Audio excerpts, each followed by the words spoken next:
What's going on, guys? Welcome back to a brand new video. Today we are going to take an in-depth look at a very interesting race combination, which is Group 2 around Sainte-Croix. Now this is a very long track. You can see on the mini map there are a tremendous amount of turns. I think there's over 30-40 corners on this racetrack, and it can lead to some very interesting but good racing as long as you're able to get the racetrack memorized. So starting off in 11th place, we are getting our 3, 2, 1, and away we go.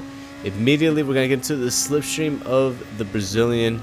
Right ahead of us is Silvestri, and we're just going to warm up the tires left and right as we head into the very fast sweeping turn 2. And so that right-hander, it's a very quick right-hander. You just gently get into the brakes, go into it as strong as possible, and you just have to avoid making contact with the walls. We already have our first victim spinning out, and I believe it was a Brazilian up ahead.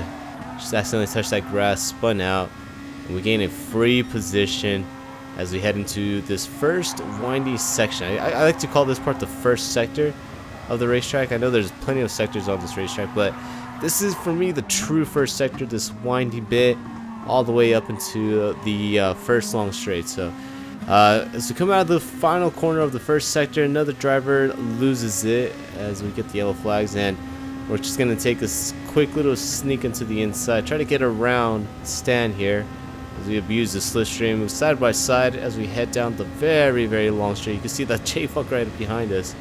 He's getting a really good slipstream from both of us, and he kind of got boxed in, had nowhere to go except for a rear. Helps us out, and as we get off of the long straight, we get into the left-hander for the first time, and we're able to gain another free position. So 3 positions on the first lap, and actually we're going to gain another one. So another car goes off onto the left-hand side, heading onto the bridge, and that is now 4 positions since the beginning of the race that we have gained off of just mistakes and good clean overtaking. And it's only lap 1, so again a very long lap on this racetrack. It's almost about 3:08, I want to say 3:07 on race pace. I've seen people hit 3:05, which is ridiculously quick. That is a very quick lap. Now I know you guys are probably thinking to yourself, man, 3:05, that is very long. That's for a quick race lap. That's almost as long as Spa.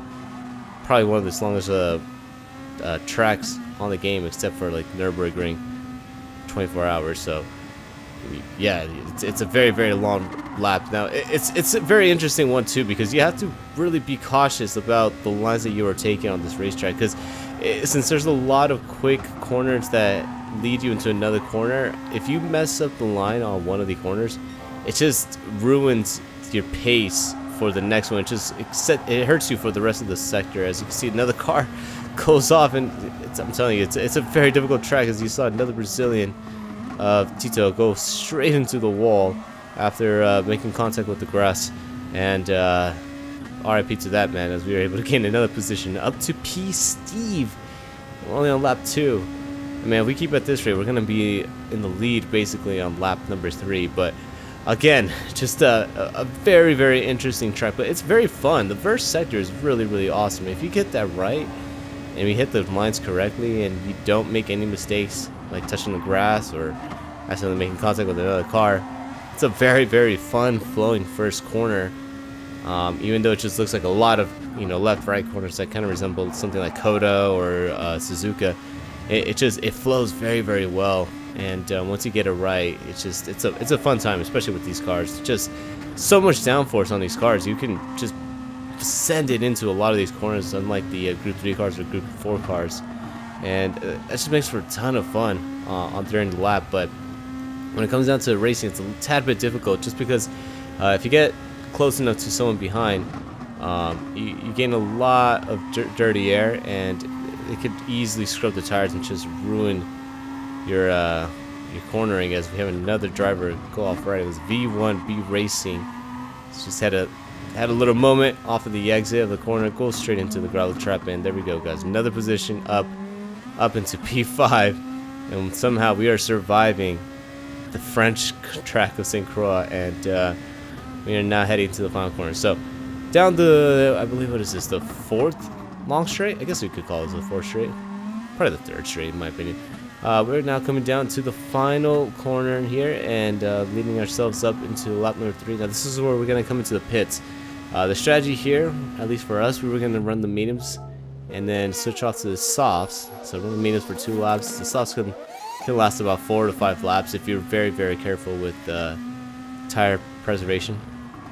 And you can see right here we come out in P8. So a couple of drivers from behind elected to stay out, and when we came in, we were in P5. Now we are coming out in P8. So 3 drivers look like they're gonna be on either very old soft tires, or they're gonna try to stretch out the mediums so they can have a very hard 3-lap stint with the softs.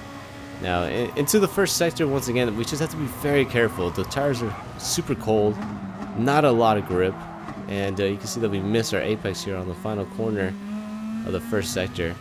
And as long as we got through it without making any big mistakes, like touching that grass or ending up in the barrier, we should be fine. And that's exactly what we needed to do, and that's what we did. And actually we got a little bit more than that, because we get a really great run off the exit, get into the slipstream, go into the inside of Terry. And as we both go side by side into the left hand, it's going to be whoever breaks later. We break a tad bit later. Just send it into the left-hander. Go a bit wide, but we just wanted to put in as much speed as we can so we can secure the overtake.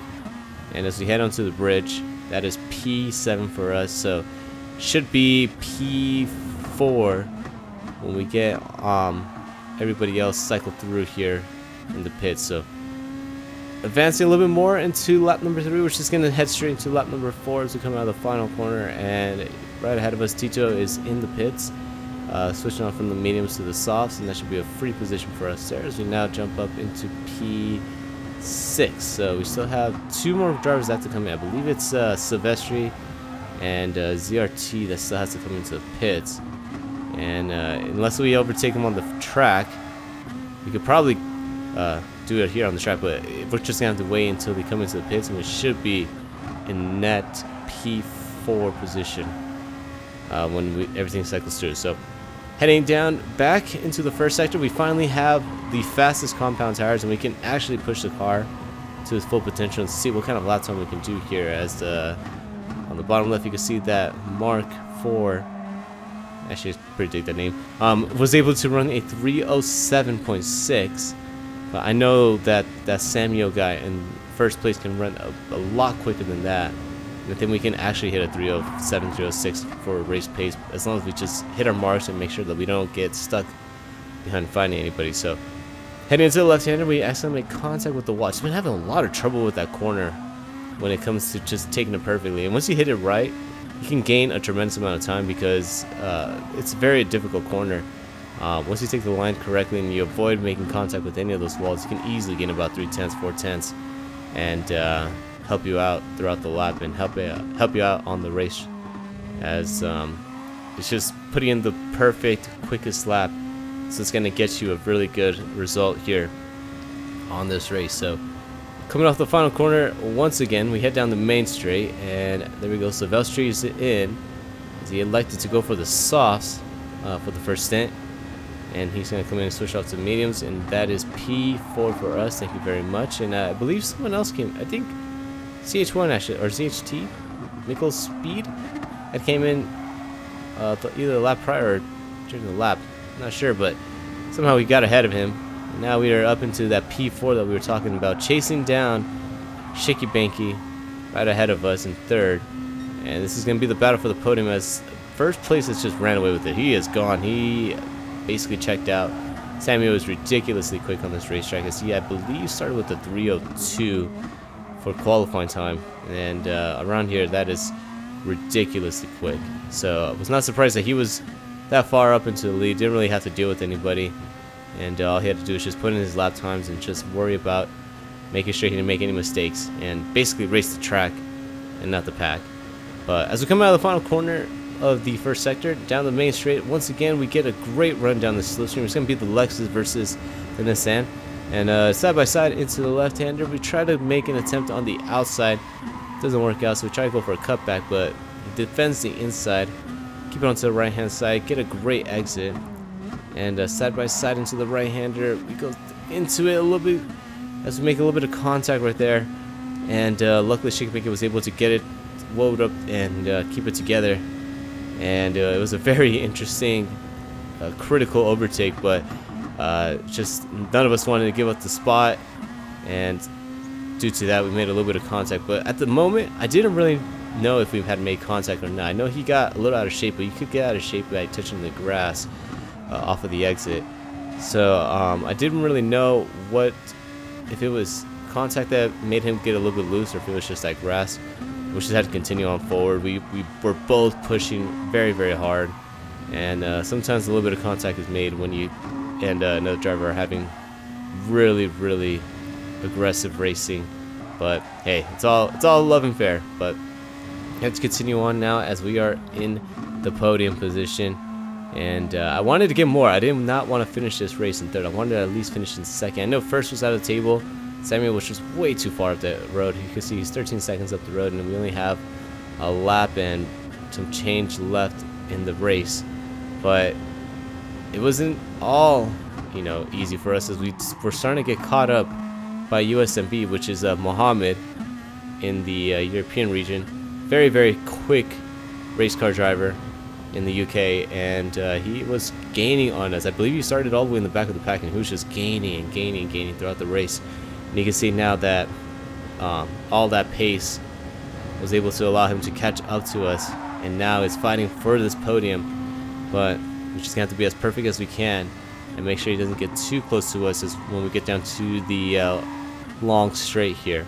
So back into the first sector, we are just gaining and gaining slowly but surely on the second place driver, Beastkill. You can see that the gap was about 3 seconds before the lap started, and it is now diminishing down to 2.4 seconds, and we're just going to keep an eye on it, just make sure that we're hitting our marks. And I know we could push the car a lot more, and every single corner is just encouraging more and more to catch up to him, since this car is just getting bigger and bigger and the gap is getting smaller. So off of the final corner, off of turn number 1, we were able to just stretch out the gap just a bit from Muhammad right behind us. It was about 4/10 before the first sector, but as we head down the straight, it is now, well, it was 5/10, now it is about 2/10 of a second. He is gaining and gaining. We were just keeping an eye on the rear. As we head into the left-hander, time is going to run out for him down that straight at least. And we're able to manage and maintain our third place position. And again, we're just keeping an eye on second place of Beastkill, as his car is just getting bigger and bigger now as we come into the bridge for the final time. So off of the bridge, Muhammad just pushed a bit too much, pushed his luck a little bit, and got into the grass, lost the rear end, and that caused him to lose about 1.5 seconds away from us. So he was almost on the verge of making the overtake on us heading into the bridge section, but unfortunately due to that mistake he lost a lot of time. And I believe that's it for Muhammad here for his run towards the podium. And that was great for us, because now all we have to do is just focus ahead of us. We don't have to really worry about him behind. But what's not good for us is we are losing time on this racetrack, or on this race. Now, so we only have about 3 corners left. 2 of them are braking zones. We hit one of them now. We try to get a nice, easy exit. You can see the gap is closing. And remember, in the beginning of the lap, it was almost 3 seconds. It is now down to 0.7 of a second, and we are gonna be in slipstream range. We get into a 3/4 of a second window. Braking right before the 100-meter board for the final time on this final corner. We get our apex nice. We get a nice, good run, and we are now in the slipstream as we come out to the final corner. I don't think we're going to be able to get him here. Maybe with one more lap we would have been able to get that second place, but staying in the slipstream, second place, Beastkiller celebrates the win, and he spins out there right before the start finish line, and we come home after starting off in 11th place in 3rd place, and we got a podium here. But I really wanted that second place position. Can't be too picky here though with the finish, as again 7 positions up, or 8 positions up, I can't count, is I think really good on this racetrack, especially due to the fact that group 2 cars are very difficult to overtake. So let me know how you guys are doing around this racetrack. I think this combination is absolutely brilliant. I really enjoy it, and I can't wait to do more races around here throughout the week, especially because it's the holiday weekend week. I can do a lot more races here, but Again, let me know how you guys are doing here in the comments down below. And if you guys really enjoyed the video, hit that like button, smash that subscribe button down below. And if you guys really enjoyed the video, hope to catch you guys on the next one. Peace.